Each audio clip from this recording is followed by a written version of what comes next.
Hello. Hello. Sorry. Okay. Hi, and welcome to GeekTalk episode number 7. I'm Caroline. I'm a content creator here at WebinarGeek, and today I've got with me... I'm Jan Willem, content creator at WebinarGeek. And of course we have another guest, which is... Matthijs, I'm a full stack developer here at WebinarGeek. Yes, and I think this is the first time we have a developer on the couch, Yes, right? Really? first Yeah, time. you're the Oh, first wow. developer here. No Yes. way. Yes, Very yes. exciting. Yeah, so Matthijs has... how long have you been back now? Oh, back. Yeah. A couple months. I think 2 or 3 months now. Yeah. Back from Taiwan. I was there for about 5 months learning Mandarin Chinese. So I'm not only a nerd in coding, but also in language. So that's very nice. Okay, do you want to continue this talk in Chinese? Yes, can. 可以。我可以说中文。中文也是非常非常棒。 Oh wow! Sure, I I have think no there's idea even what a you said. little accent there as well, right? Yeah. Yeah. The Taiwanese accent and everything. That's like part of the reason why I wanted to go there, because I've already been learning it for I think like 2 years at this Oh, point. Yeah. And like actually going to a place where they speak it, like It's the best way to learn actually Yeah, language. oh yeah, for Not sure. from the books. You know, actually yeah. like just go there and like they only speak that language. They won't Yeah. even speak English because it's a very close country right now Yeah, because yeah, of Corona. yeah. So they don't have a Mhm. lot of tourists. So Okay. it's like I had to go like all in from Wow. the start. And basically. you can read it as well. Yes, my reading has not been improved. My speaking has improved, Yeah. but my reading, like just like basic Chinese, yeah, I can Wow. read it. Yeah, the characters and everything like that. You know, we can talk about the character like an Emily and everything like that, but that will be a bit too geeky, I guess. So Okay, I don't hold on. Because as with every Geek Talk episode, we have the question, what makes you a geek? yeah, I guess What makes you a geek? I guess I kind of already proved it. No? I mean, it's also like kind of in the title, I guess, full stack developer. So like very geeky in terms of, you know, like go into the code of, you know, the application and that sort of stuff. So yeah, that's... Is it you know, can you almost say that, you know, the Chinese language and the code that you build are like almost similar? No, There not are similar a lot in a of way, but you know. there are a lot of similarities Yeah. because I see a lot of people that are very good in mathematics Yeah. and they think, oh, coding is going to be easy for me. Yeah. But actually, I think that if you're good at learning languages and Yeah. knowing how the structure works, it'll be easier for you to learn coding Yeah. languages as well. Yeah, because it's writing a language. Yes, but it's also like a lot of like the logical thinking that a language learning needs. You can also apply to coding. You know, like the actual calculation stuff. I mean, a calculator is coded as well, so we can just use a calculator for it. Yeah, and the system probably, you know, the code calculates for you. Yeah, exactly. Yeah. Yeah. You just need to know how to set it up. Yeah, you know yeah. how to Yeah. put the calculations together, and then the code does it for you. So it's Exactly. actually very, you know, you become very lazy in terms of like doing stuff yourself because you try to automate everything. Yeah, exactly. Like also in my own life, you know, like you have all these like automations with like your emails, and if I put something on Facebook, I'll write a script for it, you know, like to schedule it and all that sort of You stuff. Okay, had your you- own app. What was it? Yeah. Like the production. I made a efficient- few. Yeah. I Like made last like year? a time tracker app. Time tracker. Yeah, so I made like a simple time tracker thing. I also made one for myself to kind of like track my own finances. Oh yeah. And it even like, cause like I also had a bank account in Taiwan, so it also even like calculates the currency to euros. Oh yeah. So like it all puts it all together, and you know that sort Wow, of that's stuff. I sick. ever want to like kind of bring it to the market, but Yeah. you That's know, cool. there's a lot of competition Yeah. there, so That's I just sick. make it work for myself first, and then see what I want That's to do awesome. with it. So It's like Speaking it's, of, no, hold Yeah. on, because speaking of building your own apps Uh-huh. and building your own things, you were on the start of something really, really, really big that we did here at WebinarGeek, which Oh, is yeah. the new streaming The app. new streaming app, yes. It's Tell currently, us more about that, because you were a big part of that. yeah, I've been basically part of it since the beginning. Yeah. And I think currently we've been working on this for over a year. I remember it was like a year ago that we did like a streaming app kickoff where we just wanted to just like put some code out there, make something working in like, you know, a Thursday and a Friday. And we stayed until like 11 p.m., you know, eating Yep. pizza, like the whole like developer, you know, Vibe, vibe yeah. going Yeah. on and everything like that. And 1 year later, it's finally in beta. You can test it out for yourself if you have an account at WebinarGeek. It's like under webinar settings, like turn on beta, but soon we want to, like, I think at the end of the year, it's going to be the standard. yeah. So like every new Exactly. webinar that starts will be using this new streaming app. So how did that process work? Did you had to like start your code from scratch, or did you build upon what we already have. Partly built upon what we already have, Yeah. but we definitely a big part of the application that is currently running is pretty, we would say, outdated. It's only 7 years old, but in developer terms, that's very old. Within 7 years, so much can change in terms of code technologies and that sort of stuff. So we decided to take what is the oldest and what has received the most innovation over the years, over these past 7 years, and we just started from scratch. Exactly. So it was really, I think there were some very old wireframes in the beginning, made by Rami, and then later on we sketched those out a bit more into Figma and all that sort of stuff, and then we just started building. Wow. Building at the same time as a bit of design was going on. At some point, it was a bit difficult because one of our designers went away. And then we had to basically design it ourselves. And if developing or developers are not great designers.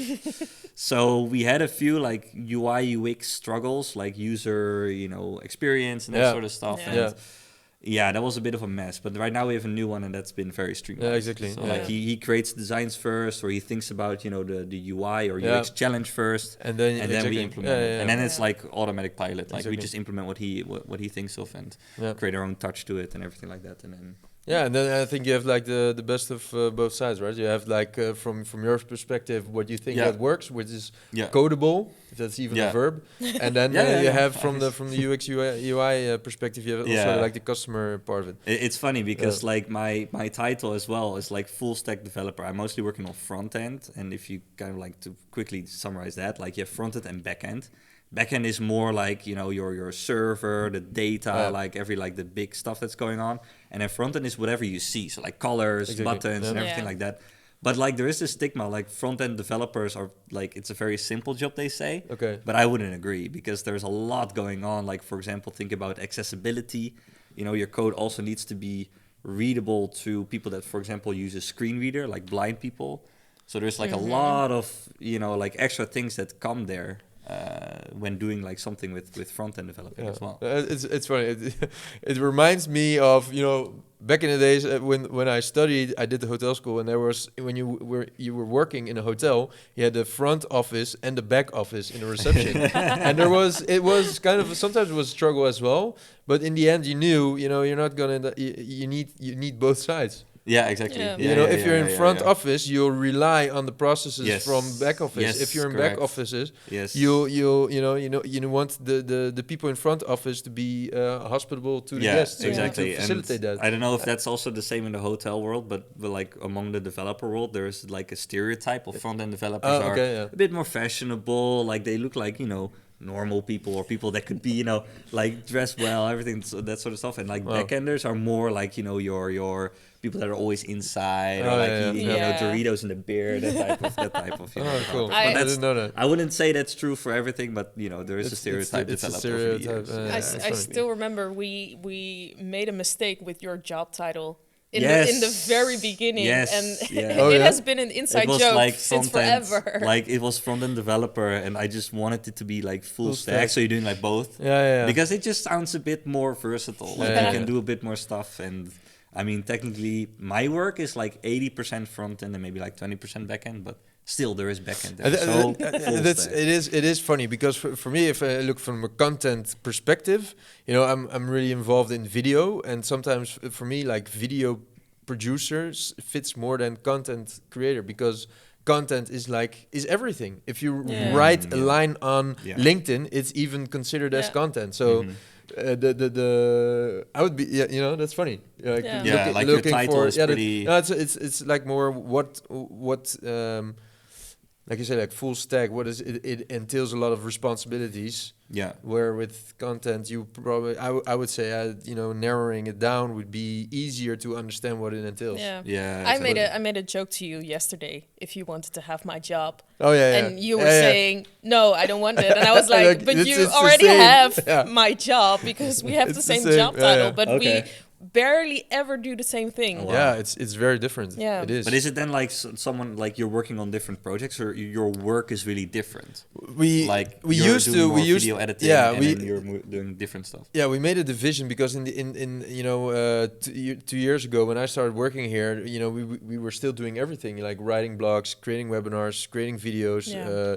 and it was really a lot. So we needed to make a distinction. So Caroline was focusing more on the webinars, I was focusing more on the video. But in the end, it mixed up. We had a lot of stuff to do, and now we see that, for instance, we're working on a new product demo video, which is also involved this new streaming app. Yeah. And now we are like redefining this way of working, because we see that we both have competences that reinforce each other. So Yeah. why not work together on the same project? Right. Like we now realize that he's more of the creative because Yeah. he has the most creativity Yeah. between the both of us. So he's the creative one, Mm-hmm. and I'm more of the planning, production, Exactly. stuff like Oh, that. yeah. So, So yeah. mostly what we do right now, if we have a big project, he comes up with the ideas.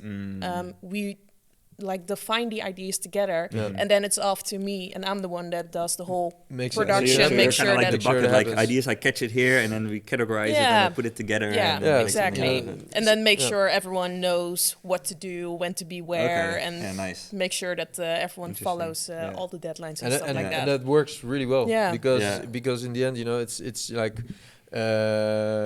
it's both needed in content, the creative part and the production part, and we both have our like Caroline said, our competencies Yeah. there. So Yeah. in the end, I think it results in a better content. Right. Yeah. Doing Yeah. it like that. Nice. And then to bring it back to like the development, where you also have like a pretty different world between front end and back end. Yeah. Like we split up in two different teams. Yeah. When I started working here, that wasn't the case. So we had like basically one team, and everybody was kind of doing the same. But because we decided to change the front end with the new system, Yeah. we also split the teams up. Okay. So right now there's like a there's a clear distinction between the front end and the back end team, Yeah.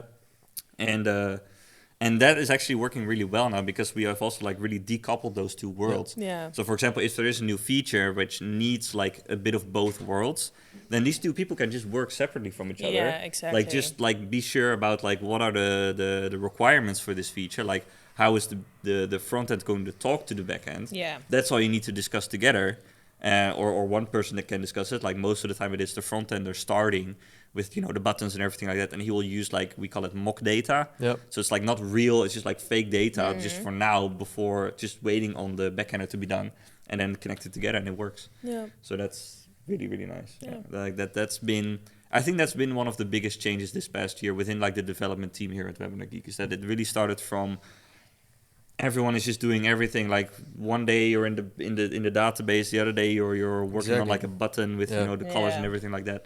And now there is like a real distinct, and then we've also been more able to hire people that are more specialized in Yeah. one part. Yeah. Yeah. So for example, like the front end team, there's now a lot of front enders that don't really know exactly what's going on in the back end, Yeah. but they can still fully go full on what they're working on. Yeah. And that's been working really great. And I think that also allows for bigger projects, Yeah. like True. the streaming Yes. streaming app. Yeah, exactly. Yeah, Because you there's have more specialized people Yeah. that are focusing on their own part instead of Yeah. focusing on doing everything. yeah, correct. So- Yeah. Like front end is like the whole structure is different. Like your basically your whole knowledge has to be like very different than back end. Yeah. I'm still the one that's kind of like hovering over everything. Like, Yeah. is the back end doing well, front end doing well, and everything like that. So Right. Yeah. Cool. good fun. Awesome. Yeah. Thank you. Thank you. Yeah. Well, I Yeah. hope No that worries. this opens up the possibility to invite more developers here on Yes. the couch, because Yes. this is actually the largest chunk of people that we have in the Yeah. company. Yeah, we do. exactly. Yeah, you we all were- make up. I saw a graph like last week, and I think you all make up like 1/3 of the Oh company. wow. Interesting. Something like Yeah. that. I always feel like the developer group is very like isolated from the rest, kind of. Not Like, anymore. a lot, but right now, like we're slowly starting Yeah. to get a bit out there Yeah. more, And I think also like we're the developers. We had a meeting last week with the marketing team as well, Yeah, exactly. talking Yeah. about a bit more like collaboration in Yeah. terms of Exactly. content that goes a bit more technical. So like if you're interested in that, like for example, how does RTMP streaming work? Yeah. Exactly. Yeah. Or what, like, how does a webinar work in a bit more of a technical perspective? So that's something that we're slowly starting to work on in the coming year. Yeah, for sure. So keep an eye out for that. So Yes. maybe more developers. Well, not maybe. There More- will be there more will be more developers episodes on the to couch. come. Yeah, exactly. Yeah. Nice. Okay, so I have one last question for you. Cool. We always have an icebreaker at the end of our Geek Talks. Yeah. Jan Willem, do you want to explain what an icebreaker is? I sure do. An icebreaker is actually a very creative or innovative way to start a conversation or just have a conversation with someone. And we thought about this, we came up with the idea earlier this year when we were at an event, a marketing event in Amsterdam. And, we just handed out these cards. We asked random people who were standing in the line for coffee to pick a card. And it started conversations. And the conversations were very fun because, it's like a random statement. But it allows you to, improvise. Yeah. And improvise is very important when hosting webinars. So it's it all Correct. came together. Exactly. Very So nice. I'm not going to let you pick a card. I already picked your card because I have the absolute perfect card for you. For the ones who don't know, Thijs here loves traveling. So the question that I have for you is, what is your favorite destination? Oh wow. Yeah, that's always tough. I think for the past, like 4 or 5 years, I've been basically like traveling as much as I can. I mean, Corona, like there was like a 1.5 year period where I didn't travel. But yeah, I need Taiwan. I've lived in Australia for a year, traveled Southeast Asia. Last year I went to the North Pole. So like if you have like Norway, there is this island group above Norway called Svalbard. I've been there for a week. The Northern Lights. Yeah, see the Northern Lights. Yeah. I would say, I think that was the most unexpected, like good place to go to. Like I did not expect it to be so good. Yeah. It was cold. I was there in November. I didn't see the sun for like a week straight. Like and 12 then you went PM. to Spain, like after that? Yeah, I had like 3 weeks off, and I was like, I don't know, like I also bought like a one-way ticket there. I don't know how long I would. But that's I could, pretty like, normal as a developer, no? Not seeing the sun for a week. Yeah, exactly. I actually felt right at home there. You know, it was like there's a town with like 2,000 people there, and I loved it because it's like everybody's just living on a different pace because indeed, as you don't see the sun, like you don't get as much energy. But no, that was definitely like outside was like also -20. Wow. But cool. you know, I visited glaciers. I did like the dog sledding, saw the Northern Lights. So went in the sauna and then jumped in the seawater that was like below zero as well. Like I remember like getting up and then like your eyes are kind of a bit like watery, but you know, like almost icing up. And then I saw like the stairs had this like ice spines coming from it, like you almost couldn't hold it. It hurts, huh? That's sick. I 2 weeks ago, I was in like in an ice bath with the ice cubes and stuff, and it hurt. It just hurts. Yeah, it hurts. Yeah, there was this like grumpy Norwegian guy that kind of let us like see the sauna, and he came with this like big hook, saying like, yeah, if someone cramps up in the water, this is where you can like scoop them Oh, up. wow. That's cool. That's pretty intense. Yeah. Nice. That's and like flight tickets. Well, I mean from the Netherlands, so it's like pretty close by, but it wasn't actually that expensive. Okay. I was staying at a hostel that was also really like priced just like a hostel here. So like that was really amazing experience. What's the name of the town again? The town is called Longyearbyen. Longyearbyen. And the place is called Svalbard or Spitsbergen, I think as well. It's Yeah. the Right. Dutch name for it. Yeah. All right. So, Cool. Yeah. Awesome. Nice. Thanks. Yeah. Thank no you, worries. Thijs. Yeah. It was nice having you on the couch with us. Yeah, it was nice being here. Yes, Yeah. exactly. Very nice. Well, that's it for today. We hope you guys enjoyed it, and we hope to see you on the next episode. See you. Bye. Bye-bye. See ya. Oh, wow!